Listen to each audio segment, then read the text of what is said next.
Հեռանկար այսօր հյուրընկալել է քաղաքագետ, հանրային գործիչ Հարություն Մկրտչյանին։ Բարև ձեզ, պարոն Մկրտչյան, շնորհակալ ենք մեզ հյուրընկալվելու համար։ Սկսենք երևի թե մեր ներքաղաքական, մեր ներքին խնդիրներից։ Վարչապետը այսօր շատ բաց տեքստով խոսեց, ավելի ճիշտ գրեց կաթողիկոսական նոր ընտրությունների մասին։ Կարող ենք ասել, որ եկեղեցի պետություն կամ եկեղեցի իշխանություն այդ հակասությունները արդեն շատ խորը, շատ կոնկրետ հռչակատման պատերազմ են վերածվել։ Շնորհակալ եմ հրավերի համար նախ։ Գիտեք, ես չէի ուզենա այդ ճանապարհով քննարկումները տանել պատերազմական դրամաբանությամբ, ինչու։ Նախ որովհետև բոլորը խոսում են հայ առաքելական հոտի մաս լինելով, հոտի ներկայացուցիչ լինելով, չեն խոսում կարծես թե ի պաշտոն է, վարչապետն էլ դրա մասին է խոսում, այլ հարց է, որն զբաղեցնում է պետական բարձր պաշտոն, երկրի ղեկավարն է, մի փոքր իր խոսքը այլ ձև է անցալվում, բայց ամեն դեպքում նա շարունակում է հայ առաքելական եկեղեցու հոտի մասը լինել, իբրև մեկ այն հավատացյալներից, որ կան եւ ապրում են Հայաստանի Հանրապետությունում եւ Հայաստանի Հանրապետության սահմաններից դուրս, եւ այս տրամաբանության մեջ խոսակցություն է բացվել։ Այլ հարց, որ օրինակ հայ առաքելական եկեղեցուց արձագանքում են վարչապետին եւ սա փորձում են պատերազմական, ընդհուպ այնտեղ արունահեղության ինչ որ պատկերներ կանխատեսել առնվազն, հա, բայց ամեն դեպքում սիրելի հայրենակիցներ, հարգելիներս, մենք բոլորս հայ ենք։ Եկեղեցին, տեսեք, էլի մի խնդրի հետ ենք մենք բախվում։ Եկեղեցին փոխանակ անգամ այսպիսի իրավիճակում, անգամ այսպիսի մթնոլորտում խնդիրների քննարկման կոնստրուկտիվ դաշտ մտնի եւ համերաշխության, միաբանվածության կոչ անի իր հոտին, անկախ նրանից քաղաքական հայացքներն ինչպիսին են, նիկոլական, քոչարյանական, տեր-պետրոսյանական, ով ինչական ուզում է լինի, այդ ինչականները եկեղեցու մոտ պետքա բացառված լինեն, բայց եկեղեցին փոխանակ այս տարբերակը ընտրի եկեղեցականներ որոշ, առնվազն մեկը խոսել է դրա մասին, չէ, որ ես արձագանքում եմ, եւ փոխանակ այս ճանապարհով գնա, փորձում է պատերազմական ինչ-որ պատկերներ բեմադրել։ Լրագրողական համայնքից մարդիկ միանում են եւ փորձում են հանրության շրջանում ներհայաստանյան կրքեր բորբոքել։ Հարգելիներս, հանգիստ նստեք ձեր տեղը, ինչի համար եք առհասարակ, տեսեք, որ թացը չորի հետ խառնվել է, ինչպես կասեն մեր հայրենակիցները։ Եկեղեցին ինչ գործ ունի, եկեղեցականը ինչ գործ ունի քաղաքական process-ների մեջ մտնի ախր։ Ես հասկանում եմ խոսքը որակման մասն էր, տեսեք, երբ որ խոսք է գնում գահանքեց անելու մասին, հեռացնելու մասին, դա երևի թե հակամարտություն է։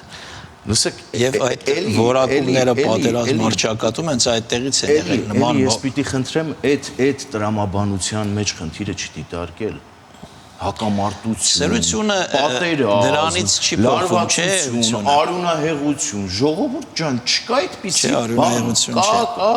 դա եկեղեցականներից առնվազն մեկ արունահեղության ինչ որ պատկեր էր կանխատեսել ընդհուպ եկեղեցու բակն էր դրա համար իբրև թատերաբեմ հասկանալի։ Քաղաքական ուժերին էին կոչ անում նախկին նախագահներ, պատգամավորներ, այսինքն բաց խաղաքարտերով սահմանադրական նորմա արդեն իսկ սահմանադրությունը տրորվում է, որոշ եկեղեցականներ արդեն բացահայտ մտնում են քաղաքական դաշտ, քաղաքական ուժերին հրավիրում են եւ արունահեղությունների պատկերներ են բեմադրում, հանգստացեք, խոսքը դրա մասին չի, խոսքը հայ առաքելական եկեղեցու որպես ինստիտուտ առողջացման, հզորացման մասին է, որից հավաստիացնում եմ այնքան էլ ուրախ չի լինելու առաջին հերթին իրենց կողմից այդքան մատնանշվող, ծեծվող Ադրբեջանի եւ այդ հոգեվոր առաջնորդ Փաշազադեն։ Ինչից սկսվեց այս ամենը, ինչու այսքան խորացավ եւ ի վերջո ձեզ պետությունն է ելը եկեղեցու դեմ, թե եկեղեցին է ելը պետության դեմ կամ իշխանությունների։ Հերվից կանգ սկսեց դեռևս 2020 թվականից, երբ որ նոյեմբերի 9-ի փաստաթուղթը այդ հայտարարության տեքստը ստորագրվել էր, Հայաստանի Հանրապետությունում մթնոլորտը գերլարված էր ներքաղաքական, կային ունենք զոհեր, ահռելի կորուստներ եւ այդ իրավիճակում կային 17 պլյուս մի այսպիսի ձևաչափ կար կուսակցությունների, ովքեր պահանջում էին վարչապետի հրաժարականը։ Չէին պահանջում արտահերթ ընտրություններ, պահանջում էին կոնկրետ հրաժարականը։ Ու այդ պարագայում ես հիշում եմ հոգևոր դասը կրկին անգամ հավաքվեց եւ այլևս կաթողիկոսի եւ հոգևոր դասի անունից կոչ արեց վարչապետին հրաժարական տալ։ Սա քաղաքականության մեջ մտնելու երբ որ եկեղեցին շատ խորը թափանցեց սա շարունակվեց ոսկեպարում, Կիրանցում։ Մի հոգևորական քաղաքացի Վազգեն Գալստանյան, որովհետև գիտեք, ես հիմնավոր եմ ինչ-որ քաղաքացիով դիմում, հա, ոչ թե սրբազան։ Ոսկեպարի եկեղեցին հայտարարում էր, որ հանձնվելու է Ադրբեջանին։ Վստահ, շատ վստահ, ինչպես որ հիմա հայտարարում է, որ աշխարհաքաղաքական կենտրոնները իրեն ինչ-որ տեղեկություններ են հայտնել Հայաստանի ապագայի վերաբերյալ եւ կոչ արել իշխանափոխություն անել։ Նույն այսպես ջանասիրությամբ ոսկեպար եկեղեցին ասում էր հանձնվում է Ադրբեջանին։ Կիրանցից քայլելով եկավ Հանրապետության հրապարակ, երբ որ մեր հայրենակիցները ես ինքս էլ մտահոգված էի այդ իրավիճակում սահմանազատման, սահմանագծման process-ի սահուն ընթանալու հեռանկարի ուղղությամբ եւ իմ դիրքորոշումը անգամ երբեմն շատ կոշտ արտահայտել եմ, բայց Վազգեն Գալստանյանը եկավ Հանրապետության հրապարակ, տվեց 5 րոպե, 15 րոպե, կուլմինացիան այդ օրվա ավարտվեց կոնգրես հյուրանոցի ֆոյեում, հռչակվեց, որ պետք է իմպիչմենտի գործընթաց նախաձեռնվի, Իշխան Զախարյանը չմիացավ գործընթացին, այդ խմորումը չստացավ, հրավիրեց փողոց Հայաստանի Հանրապետության քաղաքացիներին, շրջափակեց ազգային ժողովի շենքի, իբրև թե Բաղրամյան պողոտայում ոստիկանության հետ ուղիղ բախումներ հրահրեց, կան չէ կադրերը, ասում եմ, սաղավարտները հանեք, մենք չենք հարձակվելու ձեր վրա։ 5 րոպե հետո բետոնե այդ սալիկներով հարձակվում են ոստիկանների վրա։ Այս ամեն ինչից հետո կարելի էր ընդամենը մինիմում ներողություն խնդրել։ Հայտարարել, որ աշխարհաքաղաքական կենտրոններից եկած տեղեկությունը ոսկեպարի եկեղեցու Ադրբեջանին հանձնվելու մասին մեզ կեղծ է եղել, առնվազն, հա, սեփական դեմքը գոնե փրկելու համար։ Սա փոխանակ անելու եկեղեցականները, որոշ եկեղեցականներ ընդգծված կան, նրանք բացահայտ են, նրանք երևում են։ Կան նաև եկեղեցականներ, որոնց այս ամեն ինչը բնավ դուր չի գալիս։ Գիտեք, կան եկեղեցականներ, որոնց այս ամեն ինչը բնավ դուր չի գալիս։ Եկեղեցականը չպիտի մտնի քաղաքական process-ների մեջ։ Ու այդ եկեղեցականները եւս պետք է իրենց խոսքը ասեն։ Իբրև հայ առաքելական եկեղեցու հովիվներ, իբրև հոգևոր ամեն մեկը իր տարածքում առաջնորդներ պետք է այդ խոսքը ասեն։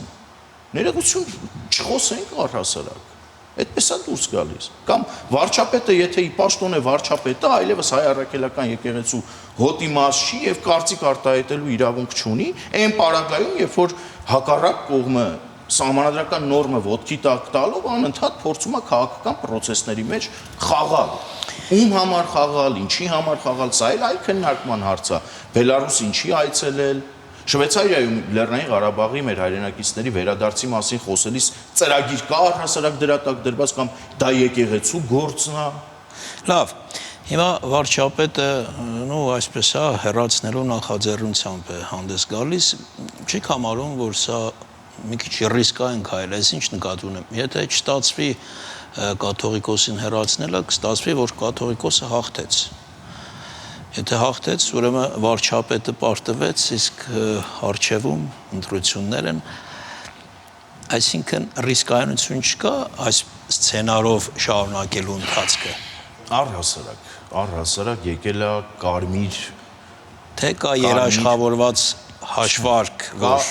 կա հստակ կարծում եմ քաղաքական կամք, իբրև հայ առաքելական եկեղեցու հոտի մաս, իբրև արժանավոր հավատացյալ կամք իրավիճակը բեկելու, իրավիճակը փոխելու, կարմիր գծեր գծելու։ Ինչ առումով կարմիր գծեր, որ եթե սահմանադրությունն ասում է, որ եկեղեցին եւ պետությունը տարանջատ են, այդ սկզբունքը պետքա պահվի։ Եթե տեղափոխվում ենք հոգևոր դաշտ, Հայաստանի Հանրապետության յուրաքանչյուր քաղաքացի, յուրաքանչյուր հավատացյալ հայ առաքելական եկեղեցու հետևորդ իրավունք ունի իր եկեղեցու մասին կարծիք արտահայտել, եկեղեցական կանոնագիրքը եթե խախտվում է, ի վերջո աշխարհիկները եւս մասնակցում են, չէ՞, կաթողիկոսի ընտրությանը։ Իհարկե, աշխարհիկները մասնակցում են, տեսակետ ունեն։ Հիմա պնդումներ կա, որ աշխարհիկները անգամ նախկինում եկեղեցականների վրա 30%-անոց քվոտա ունենալով ճնշում են գործադրել եւ իրենց կաթողիկոսի տեխնացուին են առաջ բերել։ Այդպիսի պնդումներ էլ կա, չէ՞։